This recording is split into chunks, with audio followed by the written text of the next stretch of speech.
就嚟夏天啦，有冇啲咩改裝係又美觀又實用嘅呢？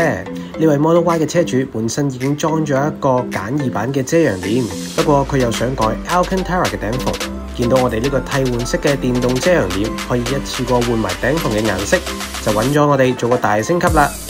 我哋喺車主嚟之前，已經提前將所有部件，包括 A 柱、B 柱、化妝鏡、頂篷，包好晒意大利嘅正廠 Alcantara 物料。其他飾件例如閱讀燈、磁石扣、喇叭罩等等，全部噴翻黑色，統一全車嘅風格。我哋用原車一樣嘅9002色號，令到全車嘅風格更加一致。升級後嘅電動遮陽簾同埋頂篷融為一體，可以透過按鍵或者語音操作，配合 Alcantara 材質，為部 Model Y 增添貴氣。而家等我哋帶大家睇一睇個細節位啦〜